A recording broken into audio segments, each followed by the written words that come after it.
Hey there, it is. I know it's a little bit early. I decided to start a little bit early because I've been hanging around in my kitchen and I honestly I didn't want to wait any longer. So it's 12:00 something and we are joining you here from my kitchen for our I need a name for my Thursdays. So hey, anybody watching, if you've got a special name that you think would be kind of catchy and align with my program, so whether it's career mapping or leadership or, you know, cooking with Melissa on Thursdays or whatever it might be, I would love to hear what your creative title would be because I need a name for my Thursday events. Anyway, here we are. Today is my husband's birthday. So happy birthday, Mike. And we had a fabulous St. Patrick's Day last night and I made some special green velvet cookies, or not cookies, cupcakes with buttercream frosting, which I'd never made before.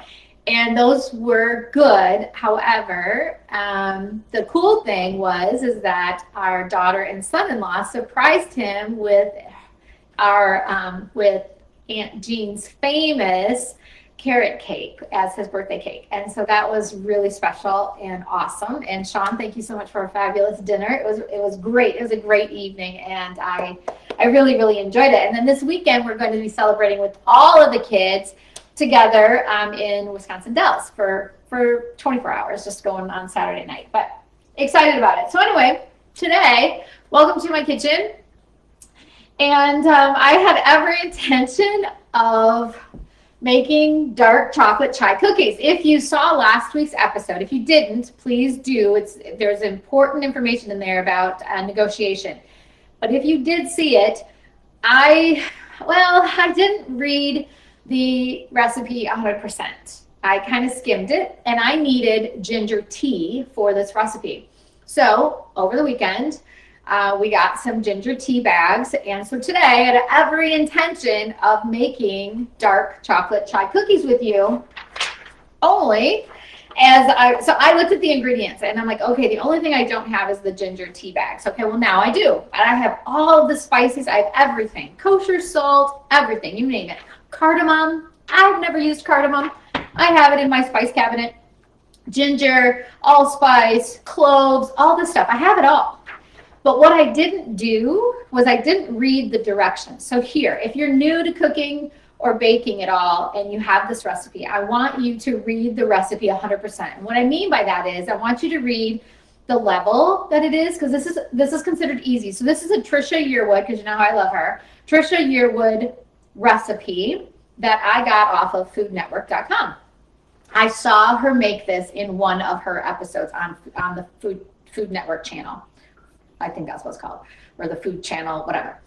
Anyway, so what I didn't read was it says total time, 7 hours and 15 minutes. We don't have 7 hours and 15 minutes. Now that includes cooling time, setting time, all that. Okay, cool, whatever. So active time to make it 35 minutes. I've got 35 minutes. Anyway, I go through the directions and I come to find out that I have to refrigerate the dough for a minimum of 4 hours, preferably overnight. So ladies, we will not be making the cookies on our event today. I have everything set up in the kitchen. I have all the dry ingredients. I have made the ginger tea syrup. I made the syrup that goes in them, and it tastes amazing. It's really sugary though, but it tastes amazing. So I have it all together. I have the butter, I have the egg ready. So when we finish here, I'm going to make the dough, and I'm going to put it in plastic wrap, put it in the refrigerator, and I will be making the cookies tomorrow. So I will let you know how they turn out. And I will share the recipe, even though I promised you I'd share it last week, I forgot. So I will share it this week. But we are here to talk about negotiation. So last week, I introduced you to my friend, negotiation. And I don't know if you guys think I have gone off the deep end, but I am starting to name words, right? I'm starting to personify words. So I created a persona out of the word negotiation. And I think it's important And it's not that I'm losing my mind. It's not that I'm working alone and I need a coworker. It's not that COVID has sent me off the deep end. None of that. It's on purpose. And I don't think I'm losing my mind. You might think I am. But negotiation, it's important that we think of her, and I think she's a she, that we think of her as a friend. Okay, it's important that we think of her as a person and as a friend, not as somebody that, you know, you're walking down the hallway at work and you duck into the coffee room because you don't want to, you don't want to approach that person. That's not who negotiation should be. Negotiation should be our friend. We should welcome negotiation. She helps us. She helps us and she helps others. And she helps us advance either our agenda or somebody else's agenda. She helps us advance the company. She helps us advance our careers. She helps us advance our salaries. She's good for us. And so we have to believe in her. We have to befriend her. So negotiation, I introduced you to her last week, and a different kind. So negotiation, maybe she's a Gemini like me, and she has two personalities. She has the competitive negotiation personality, and she has the collaborative negotiation personality. And so the personality that we want to be the dominant personality, I just thought of this split personality thing, but anyway, so the personality that we want to be dominant is the collaborative one. And that's the mindset shift that we talked about last week. So if you have not seen that episode, please go back and watch it. You can access it on my blog, on my website, or in the Facebook group. Okay, so how did you do? I'd be really interested to know how you did, and if you even thought about negotiation in this way. What's your opinion of it? Do you think I'm smoking something? I'm nuts? What is your thought process on changing your mindset with negotiation? Did it even cross your mind? Because life is busy, and maybe it didn't, but I'm interested to hear your feedback. Now, today we are going to talk about negotiation. I'm going to introduce you to negotiation's best friend. So her BFF, Anne, which is anticipate. See what I did there? So her best friend, Anne, is anticipate. And we're going to talk about the art of anticipating. Okay? Now, usually people, when they say anticipate, they think of the word anticipation. Like participation, negotiation, anticipation. That's what they think of. Excuse me, I need a drink of water.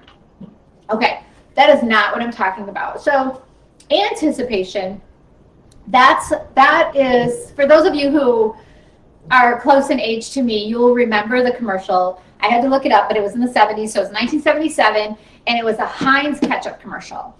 And so back then, we buy this squeeze bottle of Heinz ketchup today, but that was a bottle of ketchup, the old-fashioned bottle of ketchup, similar to this, not quite this, but similar to this, where you would pour out the ketchup onto your burger. But it took forever. So for you and me, we didn't want to wait, so we're pounding on it, or we're shaking it, or you're taking a knife and you're sticking up in there to try to break the seal and so that it would come out. So what Heinz did was they created a commercial, awesome commercial. Again, it's on YouTube. I will post it in the comments. It's a great commercial. But there's two young boys sitting at the table, and they've got this big juicy burger, and they're waiting. They're anticipating, much anticipation, worth the wait, that's what the tagline was, this rich and thick tomatoey ketchup goodness coming down the bottle and out onto their burger. Okay, and so as they're watching it and they're licking their lips or whatever, they're just intently watching this ketchup fall onto this juicy burger, and then at the end of the commercial, they're eating the burger, and it's like, amazing. But Carly Simon, in the meantime, is playing or singing her song, Anticipation. It's well worth the wait. And that was a pretty popular commercial back in the 70s. That's not what I'm talking about. I'm not talking about anticipation for some event that's going to happen. I'm not talking about getting so excited you're anticipating a vacation or something like that. That's not what I'm talking about. I'm talking about anticipating what somebody else is going to say. So this is the art of putting yourself in somebody else's shoes. The reason this is so critical is because you can anticipate what that other person, when you get good at it, you can anticipate what that other person is going to say or do, how they will react when they hear what you have to say. And then you can already have prepared yourself, unlike me and my recipes, you can already have prepared yourself for a response. Okay, so that does many things. First of all, you're prepared, but it also moves the conversation along to completion quicker than if you hadn't already prepared. It also, if you remember, back in December when I did a series on finding your future in 4 easy steps, will 2021 lead you or will you lead 2021? We talked about being on your heels or being on your toes. The art of anticipation, you're on your toes. You're not on your heels. When you go into a conversation with somebody and you want to negotiate something and they throw you a curveball, you immediately, right? Curveball, boom, you get out of the way, you're on your heels. You don't ever want to be on your heels when you're in a negotiation. Yeah, it happens. But for the most part, you want to be on your toes. You want to have already anticipated that question coming at you and you have a response. Okay, so it makes sense? Before we go any further, I just want a couple public service announcements. One is, if you have not seen my post on the Kajabi promotion that's going on, please look at the video if you're interested at all in getting into digital courses. So with COVID and just how the world is moving to remote working and remote learning, getting into the digital online course industry, now's the time. And if you want some extra cash, it's a good way to earn some extra income. Maybe you have a talent or a skill or a knowledge that you want to share with other people, and you can sell it for $25 or $97 or $900, whatever it is. Now is the time to get into it. And so Kajabi has an amazing program going on right now. And so I use Kajabi for my digital course, and the video I'm referring to gets you into behind the scenes. So I take you into my course. You can see how professional it is. You can see all the different modules. I go through it with you, and just so that you can see the power of it, because Kajabi is not only it's the course, it's also website hosting, it's also email service provider, and they are continually adding things, blogging, they continually add things, and they continually listen to their partners and to their Kajabians, as they call them, and really quickly provide enhancements to the program. Anyway, they have a 30-day free trial going on that starts on March 29th.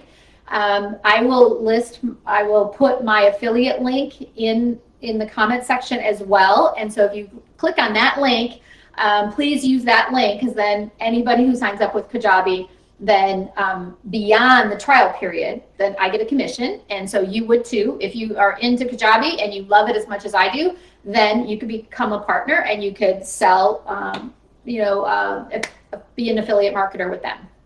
So it's a pretty cool program. Anyway, if you haven't seen their promotion, it's a 30-day free trial, which is amazing. And then if you complete a course within that time frame based on their terms and conditions, they will be your first sale. They'll be your first customer up to $100. So if you have a course that's self-defense for $97, they'll pay you $97 for your course. They'll be your first customer. Unheard of, absolutely amazing. So that, I just wanted my little commercial announcement before we dig in deeper into into anticipate. So let's talk a little bit about negotiation and anticipates relationship. So I mentioned that they're BFFs, and I don't know if you have a BFF like this. I hope you do, but they're BFFs that when they're together, they are magical. They could move absolute mountains, right? With negotiation and anticipate, when they're together and they're aligned, they can, it's magical. There's no other word for it but magical. And it's fun, and it's really fun. And they can just move things along. They can advance things along, and it's incredible. And so that's when they are aligned, and when anticipate is with negotiation. When negotiation is by herself, it can slow things down because maybe she hasn't thought of different things that the other person will be saying, and then there's another meeting that's required. So let's talk a little bit about how you anticipate. You're going to anticipate by putting yourself in somebody else's shoes, right? So you are going to have a conversation with your boss. Let's just say that unfortunately your company has gone through a downturn, and there's been some layoffs, and there's some open offices, and you know that you could be much more productive if you were in an office instead of a cubicle. Now, timing is everything. You don't want to seem selfish. You don't want to, be that person that thinks they need an office, but you would be more beneficial to the company if you had an office, and to your boss specifically if you had an office. And so you decide, I'm going to have that conversation with my boss. So you need to anticipate what your boss is going to say to you when you walk in, when times are tough and the business isn't doing great, the industry's tanking, and we don't know when it's going to turn around, and you walk in and you want an office? Seriously? Right? I mean, it seems really selfish, but it doesn't mean you shouldn't ask. It doesn't mean that you shouldn't negotiate to see if you can, because I can be much more productive. This cubicle, yeah, okay, great. I'm in this cubicle, but I have, it's noisy. I can't concentrate. I've got private conversations I need to have, et cetera, et cetera, et cetera, for whatever all those reasons are. So now, before you go in and approach your boss, because you might only have one shot at this, before you do that, you need to anticipate what your boss is going to say to you. And then you create a response. So you need to think like your boss. What is a day in the life of my boss like right now? Well, gosh, business is down. They're in charge of finance, let's just say, and our financial numbers aren't great. In fact, they're trending down, and we don't know when they're going to come back up. So they've got a lot of pressure on them. They're not really worried about me in my office. So, those are all the things that you need to think about. So the one thing that I would recommend, that as you are anticipating what the other person is going to say to you, you're also going to be thinking about, what is it about my suggestion that will be a benefit to my boss, right? How can me moving into that office be a benefit to my boss? Well, I might be more productive. Not might. When you talk to your boss, you're going to say you will be. But okay, throw that out there. I could be more productive, absolutely, because I'm not in the mix of everything, and I'm able to focus and concentrate. I'm able to have conversations that I need to have, that I'm not whispering because it's a sales conversation, or if you're in finance, maybe you have to collect payments, and those sometimes can be very tough conversations, especially in a world like we're in today. And most of them are confidential, so you need to have those kinds of conversations. Maybe you could help relieve your boss from some of their stress because you can take additional responsibilities. I don't know, whatever it is, but you need to think about the benefit that this suggestion is going to have to that other person, especially in a time like today where it seems like it might be just a request that doesn't really make sense. And most of us will wait. Most of us will say, you know what, this doesn't make sense for me to ask now. And there is a time and a place for sure. I'm not saying just march in there right now, but I'm also saying don't wait just because you think now's not the time. You know, typically your approach will change. The request shouldn't change, but your approach might change, right? So it doesn't seem so selfish. I'm going to do one more example, and this one's going to be a personal example. Let's just say you have elderly parents and it's time to move them into an assisted living facility. That's a tough conversation to have. So let's say that you approach mom and dad. So you need to anticipate how they're going to respond. Now, I've had this conversation before with my mother-in-law. Yeah, she was not happy. Now, she handled it with grace because she always did, but it was a tough conversation to have. And so we had to think about her frame of mind, her frame of reference. We had to put ourselves in her shoes, which meant she would be losing control. She would no longer be able to drive. Her independence was going to be basically taken away from her. That would be her opinion. So knowing those or anticipating those, then you can have a response to that. Well, here are the benefits that you will get. Yes, I know, Mom, you're not going to be able to drive. I know, and that's tough. But here's what you will be able to do. You won't be alone anymore. You will be able to be with other people, and you can have coffee with your girlfriends, or whatever it is that she likes to do, or he, if it's your father, or both of them. That's how you anticipate. So when negotiation is with her BFF and anticipate, they absolutely are magical. And that's where we need to go. So we've got a collaborative, right? We're focusing on the personality of negotiation. That's collaborative. And we bring along her best friend, anticipate, and the anticipator. That keeps us on our toes. So as we close here, I've got a couple tips that I want to throw out there for you. One is to role play. So as you are anticipating the other person and your responses, I want you to role play that with somebody. Find a buddy, a colleague, a spouse, a kid, whatever. Find somebody to role play with. I don't think there's a lot of people who like to role play. Whenever you go to a workshop and there's role playing and you have to role play in front of the class, most people do not like it.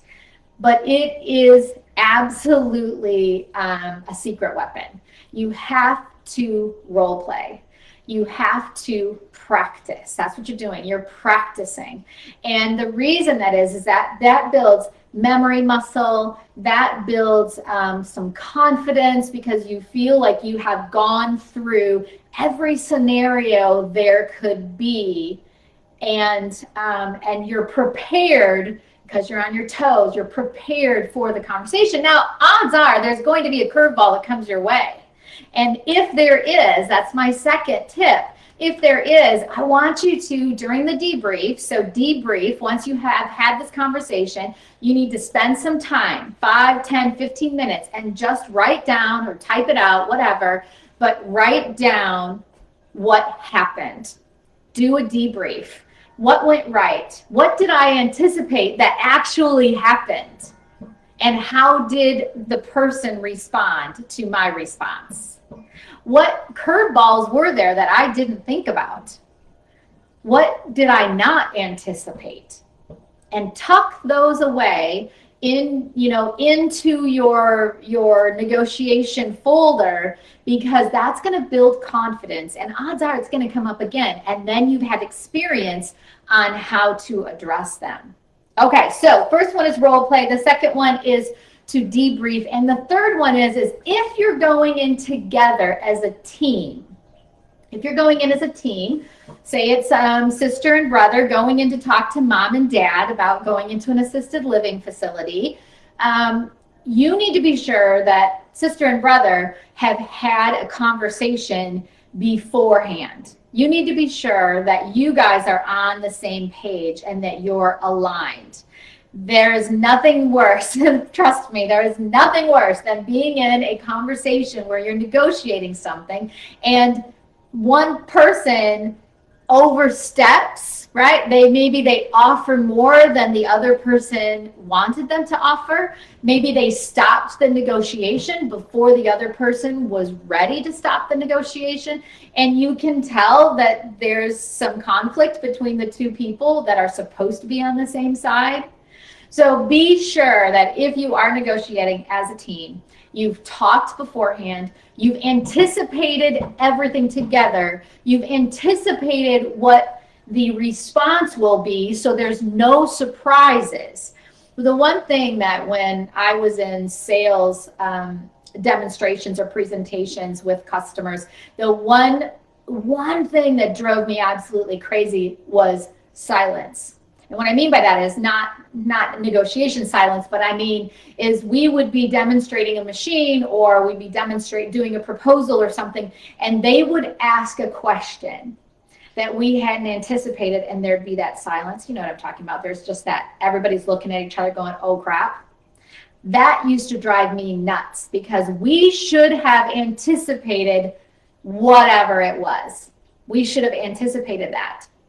And so then that's why we debrief. That's why it's so important to debrief, because odds are you're not going to come across somebody who is going to, you're not in a situation, you're not going to continually have different curveballs thrown at you. Odds are they're going to be the same curveball. So anyway, okay, enough off my little soapbox here. So 3 tips. I want you to role play.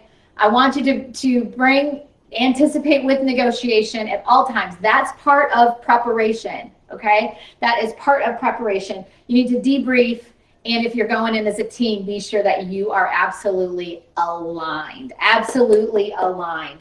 Alrighty, so, and don't forget our Kajabi promotion. The other thing I want you guys to do is please share. If you know of a woman who could benefit from our Facebook group, please share the link and let me know that they want, they just answer a few questions and then they're in. But I want to grow this group, and I want to be of value to everybody. And so if you've got other suggestions on topics where I can help you, but definitely share. And I wish you guys a fantastic weekend, and I will see you next week where we'll wrap it all up. And I will let you know, I'll take pictures of our dark chocolate chai cookies, which I will finish tomorrow. Have a fantastic day, everyone. Thanks so much and take care.